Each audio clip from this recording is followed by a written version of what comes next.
Happy Australia Day, everybody. It is now about 1:30 in the morning, 26th of January 2019. I've discovered something disturbing, so I had to come down here. But before we get started, if you want to keep up to date with Australia's first geopolitically focused YouTube channel, make sure you click the subscribe button and click the bell icon so you don't miss out on anything. Or down further to the next one, or that public park. Okay, so you're preventing me from filming here? Yeah. I'm not allowed to film here? No, until you get the approval from management. I need approval from management to film here. How am I at 1:30 in the morning when there's no one around bothering anyone? I'm not saying you're bothering anyone. I'm just saying you're not allowed to film. So. Is this? That's also on private property as well. So this pig is a secret? Not you don't a want... secret. I'm just saying, if you are filming professionally, you have to get the approval first. So you're trying to hide this pig from the public? No, I'm not saying that. I'm saying if you are filming anything for commercial use or private use, you have to get the approval first. So I can't even film privately you're just here? taking a picture for yourself. It says hashtag here. Yeah. It starts in the morning, so you see it's barricaded here now. So. Are you aware that it's Australia Day now? Yeah. So why did the pig go up just before Australia Day? It's for Chinese Lunar Year. But Chinese or Lunar Year, New Year, whatever you want to call it, that's not until the 29th, and it's the 26th now. So couldn't they put it up after Australia Day?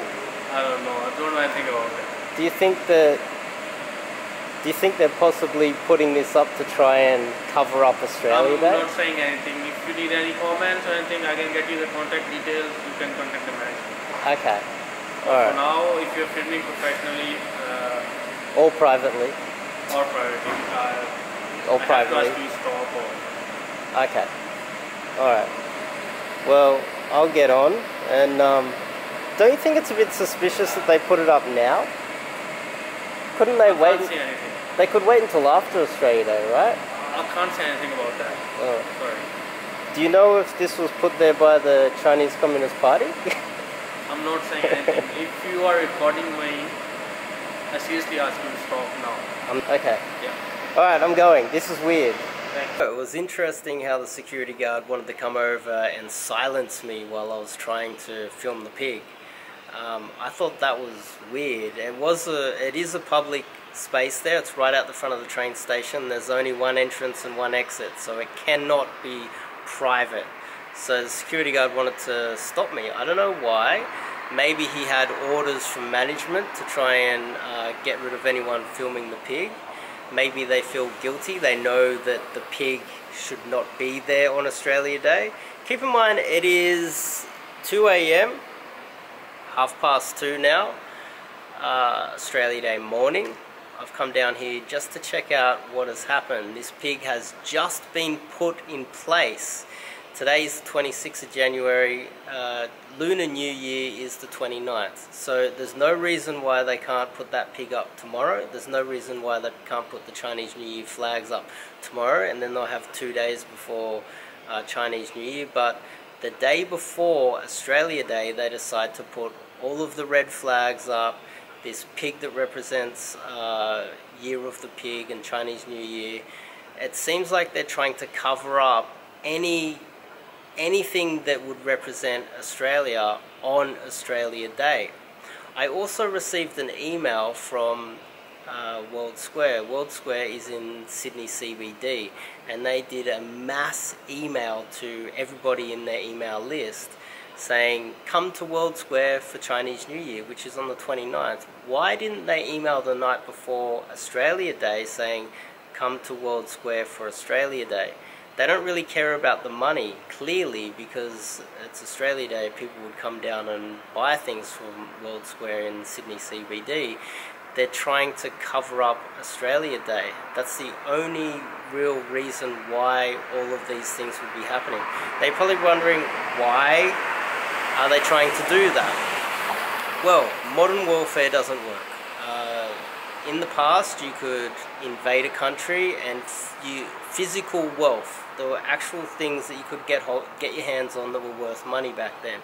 You could steal their gold, steal their money. You could grab their citizens and sell them off as slaves. You could take their oil. There's a lot of things in the past that were worth some sort of monetary value, but these days it doesn't work. There has only been one successful war in the 21st century, and that was Russia's annexation of Crimea. Now, how did Russia annex Crimea? Well, what they did was they sent a lot of immigrants over years into the east part of Ukraine. Then those immigrants started to change the culture. They started to change the language, and the east part of Ukraine, they mainly spoke Russian, and the Russian government started pushing a lot of Russian culture into the east part of Ukraine. And then when they funded radicals within Ukraine to try and cause trouble, then they justified the annexation of landing Russian troops on Ukraine's sovereign land, and now they annexed it, and now that part of Ukraine is owned by Russia. That was a successful invasion, and it's the only successful invasion that's happened in the 21st century. Now, China and Russia are communist countries. They've learned from that, and now China is using the same strategy in Australia. And it is not too far-fetched to think that a high population of Chinese with Chinese flags everywhere, Chinese New Year, you got the pig everywhere, red flags everywhere. If you could have a high concentration of Chinese in one part of Australia, change the language as well, you could definitely justify landing this massive behemoth of a country of China. You land their troops on Australian land and annex a part of Australia. That is definitely a possibility. And I just wanted to bring this to you guys because it is Australia Day, and I think it's a good talking point, really. So if you're an Australian and you want to share this video with an Australian so that they can be a little bit more aware of what's going on, because not a lot of Australians go into the areas that I go into, and you're not quite aware of what's really going on. Final point I'd like to make is that I got this comment. I've got an algorithm on my YouTube channel which prevents any of the CCP actually getting comments through, by the way. And I'm able to see them, but you guys don't get to see them.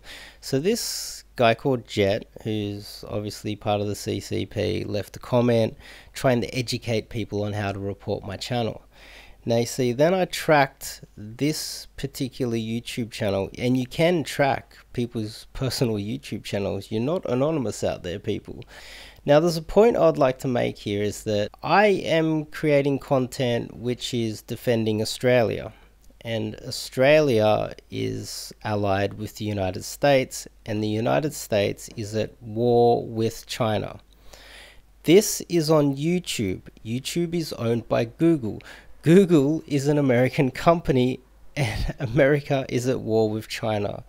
So if you are from the Chinese Communist Party and you think reporting my channel is ever going to have the slightest chance of taking it down, you really need to have your head read, because my channel is not going anywhere and there's nothing you can do about it.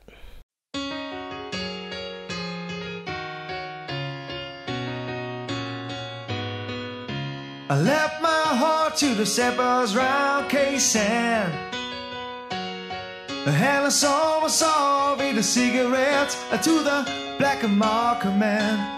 I had the Vietnam cold turkey from the ocean to the Silver City, and that's only I the words could understand. About loan for forgotten dogs and guarantees. How there were no V-Day heroes, but back in 1973, And how we sailed in the Sydney harbour. I saw her from but I couldn't kiss her. And she was landing, I was home to the lucky land.